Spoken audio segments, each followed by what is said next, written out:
Hello दोस्तों, स्वागत है आपका अपने चैनल एग्जाम जोन पे। तो फिर से मैं हाजिर हूँ नाबार्ड ग्रेड ए 2021 के लिए पार्ट 27 लेकर।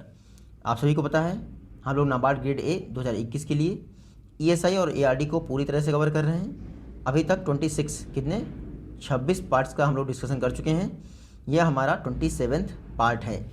देखिए, लेक्चर स्टार्ट करने से पहले कुछ बहुत इंपॉर्टेंट चीज़ें हैं, हम वो डिस्कस कर लेते हैं। पहली बात तो अनएक्सपेक्टेड जो आरबीआई का नोटिफिकेशन था वो आ गया है और काफ़ी तेज़ हैं ये लोग, क्योंकि इन्होंने कह दिया है 6 मार्च को फेज़ 1 कर देंगे। तो क्योंकि आरबीआई का नोटिफिकेशन आ गया है तो मुझे पता है नाबार्ड कितना भी जल्दी करवाएगा तब भी आरबीआई से पहले फेज़ 1 नहीं करवा पाएगा, जबकि आरबीआई फेज़ 2 भी कंडक्ट करवा देगा।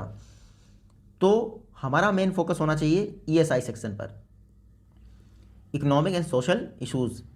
ये सेक्शन हमारा 100% कवर होना चाहिए। क्यों कवर होना चाहिए? क्योंकि आप सभी लोग नाबार्ड के साथ साथ आरबीआई का भी फॉर्म भर रहे हैं और आरबीआई में ईएसआई सेक्शन काफ़ी अच्छा आता है। और ईएसआई में क्योंकि मैं नाबार्ड कवर कर रहा हूँ तो ईएसआई में कुछ मैं फिनांस के भी टर्म कवर करूँगा जो इंपॉर्टेंट है नाबार्ड के भी एग्ज़ाम के लिए। वो नाबार्ड के एग्ज़ाम में भी पूछे जा सकते हैं। तो ईएसआई को मैं पूरा कवर कर रहा हूँ, इसलिए इंपॉर्टेंट है कि कम से कम आरबीआई एग्ज़ाम से पहले यानी फेज़ 2 से पहले तब तक की डेट का सारा ईएसआई मैं कवर करवा दूं। अब ईएसआई में कैसे कवर करूंगा? जो हमारी सीरीज चल रही है पार्ट वाइज वो तो हो ही जाएगी, फेज़ 2 की बात कर रहा हूं मैं। उसके अलावा जो गवर्नमेंट स्कीम्स होंगी उनके अलग से आपको मॉड्यूल मिल जाएंगे। जो भी स्कीम का मैं नाम लेता हूं उस स्कीम से रिलेटेड सारा डाटा अलग से मॉड्यूल में आपको मिल जाएगा, लेकिन उसमें थोड़ा टाइम है, काफ़ी टाइम है, क्योंकि फेज़ 2 में ही पूछा जाता है। दूसरा, इंडाइसेस, सर्वेस, इंडेक्स, रिपोर्ट, इन सब की अलग से प्लेलिस्ट आपको मिल जाएगी। तो आप लोग फेज़ 2 में जो ईएसआई आता है उसके लिए बेफिक्र हो जाइए। उससे पहले हमारा आरबीआई का फेज़ 1 है। इसके विषय में क्या करना है? जर्नल अवेयरनेस, ये आरबीआई में बहुत पूछा जाता है और मुझे पता है कैसा पूछा जाता है, इसलिए जो करंट अफेयर्स की वीडियो हैं मैं वैसे ही बना रहा हूँ, पहले से ही वैसे बना रहा हूँ और अब तो मैं और ज़्यादा बेहतर उनको बना रहा हूँ। ठीक है, जो पेंडिंग है करंट अफेयर्स की वीडियो मैं कोशिश कर रहा हूँ कि जल्दी से जल्दी वो कवर हो जाएँ।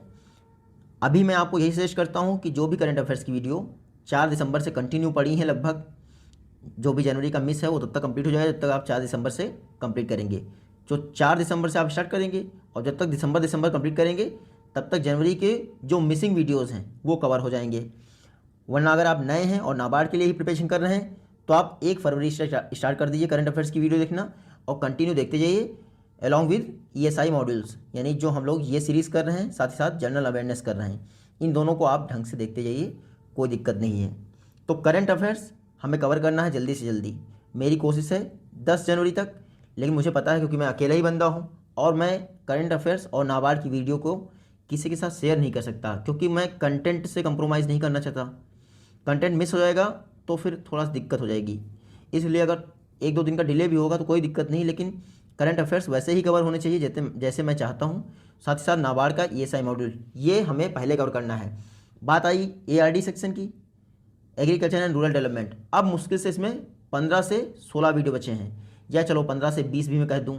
एनिमल हस्बेंड्री के अलग अलग पार्ट्स हमें कवर करने हैं, क्योंकि तो भी आप निश्चिंत रहिए, क्योंकि नाबार्ड का जब नोटिफिकेशन आएगा उसके बाद मुझे इतना टाइम मिलेगा कि मैं एआरडी का स्टैटिक सेक्शन कवर कर दूं।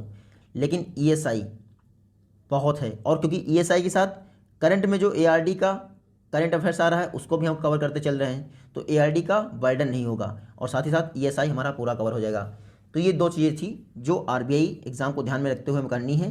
पहले हमें ईएसआई पे फोकस करना है और सारा कवर करना है along with daily current affairs video. और डेली करंट अफेयर्स वीडियो पहले तो मेरी ही रिस्पॉन्सिबिलिटी है कि उनको जल्दी से जल्दी मैं कंप्लीट करूं ताकि आप उनको रिवाइज कर सकें। तो मेरा फोकस रहेगा कि उनको भी जल्दी से जल्दी कवर कर दिया जाए 10 फरवरी से लेकर 12 फरवरी के पहले ही। मैं कोशिश ये करूँगा कि 10 फरवरी तक ही मैक्सिमम वीडियोस अपलोड हो जाएँ। उसके बाद अगर मैं आपसे कुछ बोलता हूँ तो कम से कम जब आप रिवीजन करें तो आपको डिस्टर्बेंस ना हो कि कोई वीडियो नहीं है। या फिर हाँ, जनवरी में मैंने कुछ दिन के लिए संडे का वो किया था कि 20 क्वेश्चन ले लें तो संडे को मिस कर दें।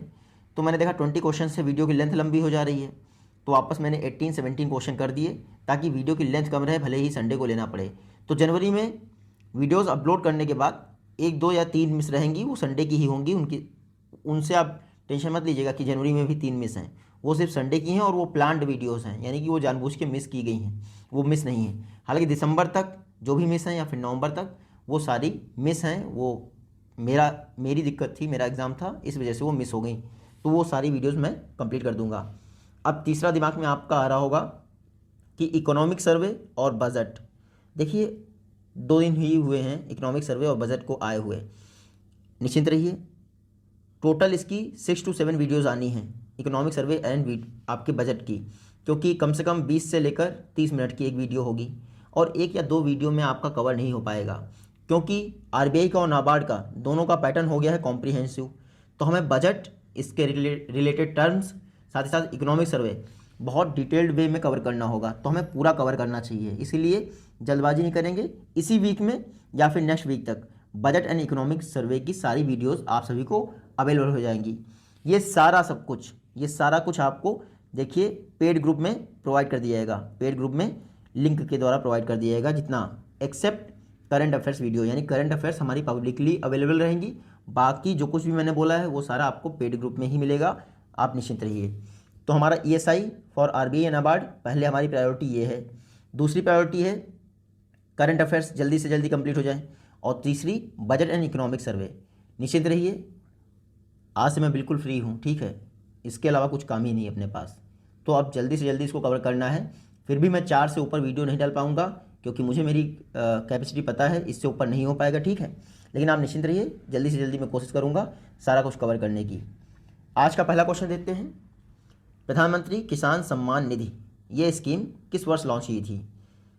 तो प्रधानमंत्री किसान सम्मान निधि इसको लॉन्च किया था 2019 में, 2019 में, फरवरी 2019 में पीएम मोदी ने लॉन्च किया था प्रधानमंत्री किसान सम्मान निधि। इसमें भी एक पेच ये है कि फरवरी में ये स्कीम लॉन्च की गई और फिर मई में इलेक्शन थे लोकसभा के, तो क्या कह दिया इन्होंने कि दिसंबर 2018 से किसानों को 2000 की किस्त दी जाएगी, ताकि इलेक्शन से पहले 2 किस्तें मिल जाए किसानों को और वो एनडीए गवर्नमेंट को वोट दे दें। तो एग्जाम में अगर आपसे ये पूछता है कि पीएम किसान स्कीम लॉन्च कब हुई थी, तो फरवरी 2019 में, लेकिन पहली किस्त कब गई थी खाते में, तो दिसंबर 2018 के लिए पहली किस्त गई थी। तो आप ये भी याद रखिएगा। चलिए देखते हैं ये न्यूज़ में क्यों है। न्यूज़ में ये है क्योंकि जो नेक्स्ट इंस्टॉलमेंट है प्रधानमंत्री किसान सम्मान निधि के तहत, वो पीएम मोदी द्वारा वर्चुअली रिलीज कर दी गई है। 18,000 करोड़ रुपए, 18,000 करोड़ रुपए जो है डिपॉजिट किए गए हैं किसानों के बैंक अकाउंट में। लगभग 9 करोड़, अब तो 9 इंटू 2000 तो 18,000 करोड़ ऐसे डायरेक्टली हो जाता है। जो मिनिस्ट्री ऑफ फाइनेंस है उन्होंने कहा है कि जो प्रधानमंत्री किसान सम्मान निधि है, इसके द्वारा जब से ये स्कीम लॉन्च हुई है यानी फरवरी 2019 से अब तक 1,10,000 करोड़ रुपीज़ किसानों के अकाउंट में जा चुका है। तो आरबीआई एग्जाम के लिए ये टर्म जो है इंपॉर्टेंट है। 1,10,000 रुपये, 10,000 करोड़ रुपए जा चुका है किसानों के अकाउंट में प्रधानमंत्री किसान सम्मान योजना के तहत। आप सभी को पता है प्रधानमंत्री किसान सम्मान निधि योजना 24 फरवरी 2019 को लॉन्च की गई थी। सभी स्टेट्स द्वारा इसको इम्प्लीमेंट किया जा रहा है प्रधानमंत्री किसान सम्मान निधि को। किसको छोड़ के? वेस्ट बंगाल को छोड़ के। तो आयुष्मान भारत योजना हो या कोई और योजना हो, अगर कोई स्टेट छोड़ रहा है तो आप बिना देखे भी टिक कर सकते हैं कि वेस्ट बंगाल ही छोड़ रहा है, ठीक है। अभी जो इकोनॉमिक सर्वे हुआ है उसमें बताया गया है कि इंडिया में वेस्ट बंगाल में जो ग्रोथ देखी गई है, जैसे MMR हुआ, इन्फेंट मोर्टालिटी रेट हुआ, उसमें जो है बहुत कम ग्रोथ देखी गई है या फिर इम्प्रूवमेंट कम देखा गया है। क्यों?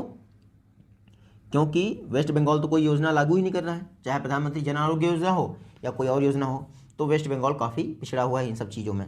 वापस आते हैं हम अपने टॉपिक पे। प्रधानमंत्री किसान सम्मान निधि योजना सेंट्रल सेक्टर की स्कीम है और सेंट्रल सेक्टर की स्कीम में 100% फंड जो है सेंट्रल गवर्नमेंट देता है। सेंट्रली स्पॉन्सर्ड स्कीम में कौन देता है? कुछ फंड जो है आपकी स्टेट गवर्नमेंट भी देती है। प्रधानमंत्री किसान सम्मान निधि योजना को ministry of agriculture and farmer welfare द्वारा रन किया जा रहा है। इसके तहत एक वर्ष में किसानों के खाते में 6,000 रुपीज़ दिए जाते हैं इंटू 3 इंस्टॉलमेंट, यानी कि 2,000 इंटू 3 इंस्टॉलमेंट इक्वल टू 6,000 हो गया। तो 3 इंस्टॉलमेंट दी जाती हैं 2-2 हज़ार रुपये की, और इस तरह से करके आपका 6,000 रुपीज़ किसानों के अकाउंट में पहुंच जाता है। पहले ऐसा कहा गया था स्मॉल एंड मार्जिनल फार्मर्स के लिए दिया जाएगा, तो बाद में पीएम मोदी ने इसको बढ़ाकर सभी फार्मर्स के लिए कर दिया। अब हमारा एग्रीकल्चर सेंसस का लेक्चर होना है, एनिमल सेंसस का, तो वो भी हमारे ARD वाले सेक्शन में ही आएंगे, जल्दी से जल्दी कवर हो जाएंगे, टेंशन मत लीजिएगा आप। लेकिन ESI के लिए टेंशन जरूर लीजिएगा क्योंकि मैं भी ले रहा हूँ। आगे ये देख लीजिए, जो प्रधानमंत्री किसान सम्मान योजना के तहत, प्रधानमंत्री किसान सम्मान निधि योजना के तहत बेनिफिशरीज आइडेंटिफाई किए जाते हैं, उनको स्टेट या फिर यूटी गवर्नमेंट द्वारा किया जाता है, ये सेंट्रल गवर्नमेंट की रिस्पॉन्सिबिलिटी नहीं है।